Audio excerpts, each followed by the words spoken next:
The new Coros Pace 4 has just dropped and I've been lucky enough to test it before launch. I've put it through my weekly training and I've got some thoughts. This isn't just another GPS watch. Coros might have just nailed the balance between performance and price. Now my goal today will be to show you the basics if you're new to the Coros product range, and then talk about the main updates in this Pace series from the previous version, as well as cross-reference it to those who've used the Pace Pro, which is the one that I've been using for the past year. So we'll break this down into 3 sections. We'll go through the first part, which will be for those who are new to the Coros range, then we'll go through the updates, and then I'll give you my thoughts after testing this thing for around about 9 or 10 days so far. Quick disclaimer, this is a watch that's been sent to me by Coros for the purpose of review. My history with Coros is that they sent me the Pace 3 back just over a year ago.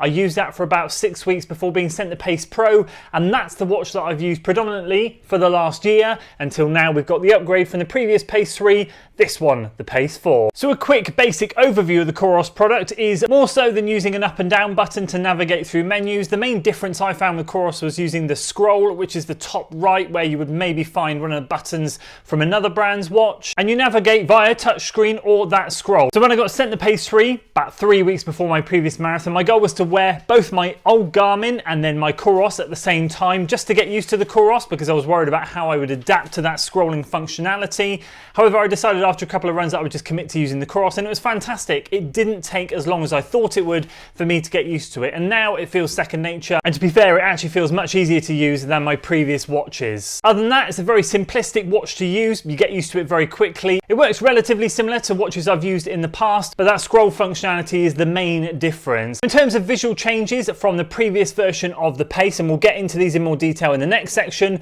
we're looking at this one having a new AMOLED display, which is something that we've seen in the Pace Pro. I love that, and now we've got that in the Pace 4. That's gone up from an MIP display, which means memory in pixel. And speaking of pixels, we've gone up from 240 by 240 to 390 by 390, which means we've got a sharper and more clearer display. The other update is you'll notice we've got an action button down on this side, which is something we've never had before. We've got the scrolling button up here and we've got the lap button down here. So this is a new feature from the Pace Pro and also the Pace 3.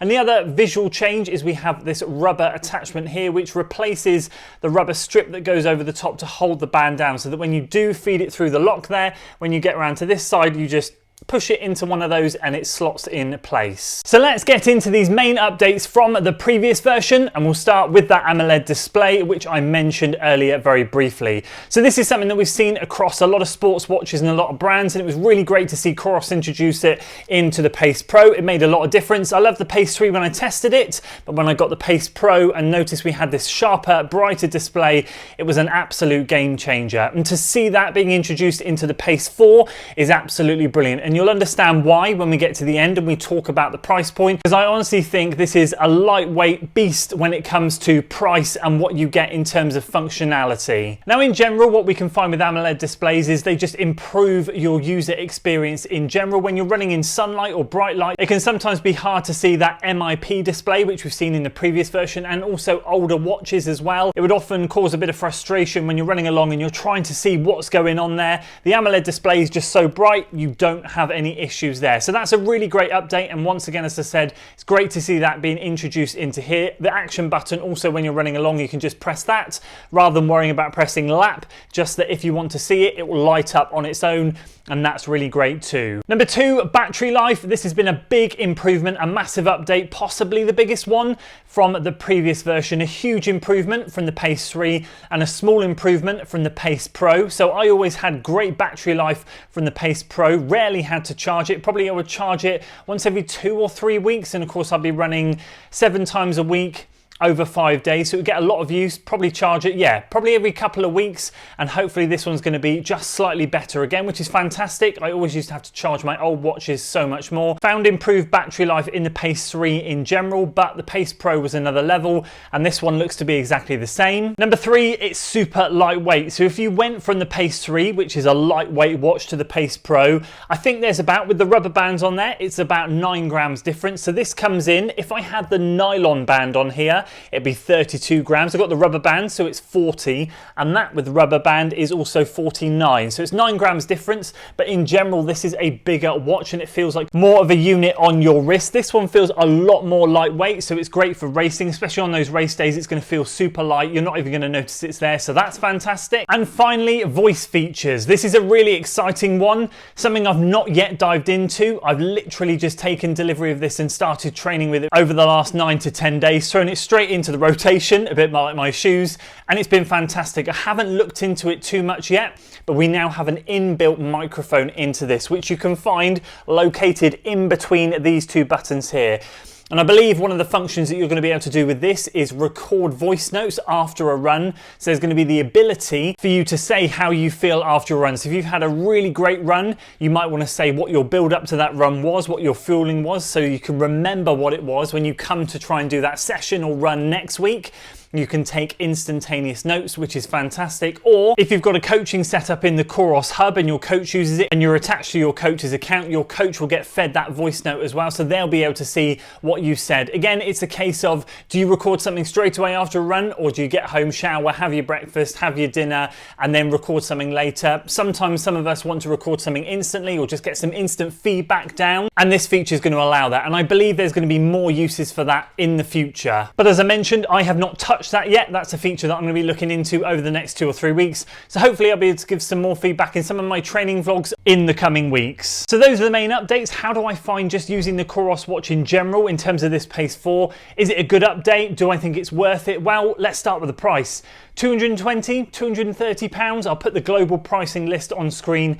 Absolutely incredible. The price of a super shoe now, or maybe less depending on which super shoes you're purchasing. And when you stack this up against other brands, it is honestly one of the most incredible priced watches that you can buy out there for the functionality that you get with it as well. You've got to remember that, because Coros have a line of watches. This is realistically designed for road runners up to the marathon distance. They have designated watches for ultra runners that still use a memory and pixel display because it provides longer battery life. Obviously AMOLED drains the battery a little bit faster, although you've got incredible battery life in this. If you do flip to that memory and pixel display back in the Pace 3 or in their other range, you are going to find even better battery life, and those are going to be the ones designed for the longer ultra runs and other activity watches as well. But for someone like me, and for you guys who watch this channel for my journey, and of course I do road runs from 5k mile time trials up to marathons, this is the watch that you're going to want from their range. And for 220, 230 pounds, it is well worth the update and much better pricing than any other watch out there. One of the reasons I was super excited when Coros originally reached out 13, 14 months ago now with that Pace 3 was just that I was having so much GPS issues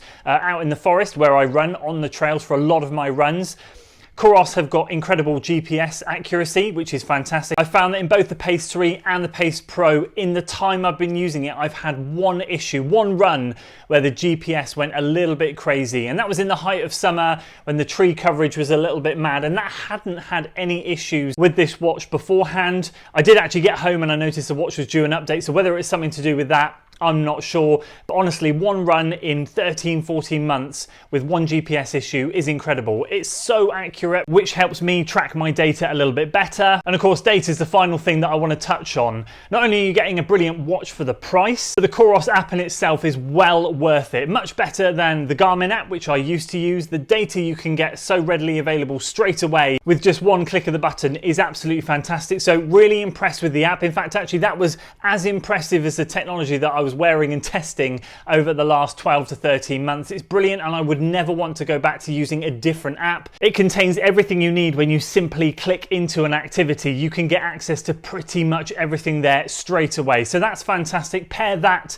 with the watch itself and you're getting a really good deal. So overall, is this a good update? Well, I think just for the AMOLED display and of course an improved battery life, absolutely. And for the price of the watch, absolutely incredible. If you love your technology, this is definitely a good one to consider. Am I a little bit biased? Well, absolutely. They've been very kind to send me their products and I've been loving testing them. No money has exchanged hands for this review, by the way. I just thought I'd better make that clear. But overall, they've supported me and kept in regular contact, and it's great to hear their updates and what they've got coming up. And of course, very, very grateful to be testing this Pace 4 as well. I've been loving showcasing their products all through the year, whether it's been training in the winter, in the summer, and carrying on through this winter into next year. I don't have any plans to change, and I should be fully sticking with the Pace for moving forwards. And as always, there is a link in the description, as there has been on every single video. It is an affiliate link, so I do earn a small commission per watch sold. So if you are considering picking up the Pace 4, please do consider using that link. Otherwise, there's no obligation to do so. I hope you found this video useful, and I hope I've covered all the points that I've needed to. If you've got any questions, if you've run in previous versions of the Coros watch